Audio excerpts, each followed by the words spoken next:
Isn't so much content on social media sometimes very overwhelming? Well, you are not alone. There is so much on social media that we can consume that it's confusing, it's tiring, and it leads to some kind of a burnout, isn't it? Hi, I'm Dr. Rashmi, co-founder of Next Solutions. So what is this burnout that we feel when we use social media? Isn't that strange? Well, there's a neurotransmitter called dopamine which is made in our gut, mostly by the germs in our gut called the gut microbiome. They make this wonderful neurotransmitter which gives us the feeling of being rewarded. When we watch some reels, for example, it makes us feel very good for some time. But if we continue doing that, if we continue watching content on social media, we feel drained, we start feeling low and burnt out after this initial feeling of high. The reason behind that, let's figure out. The first thing that we need to do is, why is that happening? It happens because of dopamine burnout. We are actually using up the reward system and burning out dopamine while when we are doing this, watching things on social media. And that makes us feel low because of this dopamine burnout. Now the reward system is not there anymore. And our gut microbes really have to work very hard to keep making more and more dopamine. So if we know what is happening, we can do something to take care of it. The second thing that we can do is to set boundaries. Once we know what is happening with the dopamine, we can actually limit the number of social media handles we have. Stay away from the pressure of being on all kinds of social media.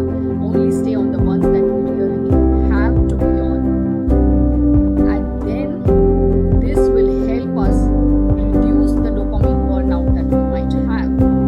The third thing to do is to figure out the actual content which is useful for us.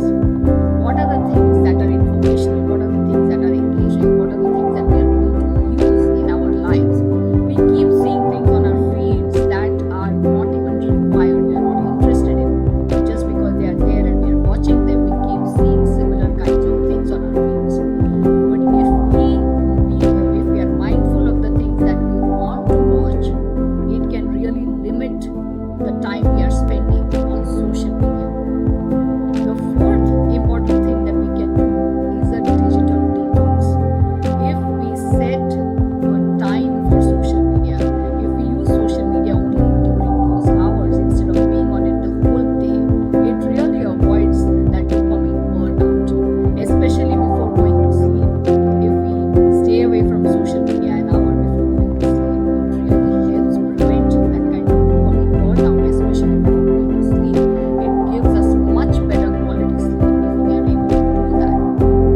And the fifth very important thing that we can do, which is very easy, is to do things that are going to help us make more dopamine by engaging in outdoor activities, by taking a walk in the nature, by interacting with real people, having friendships and relationships in real life instead of having them on social media.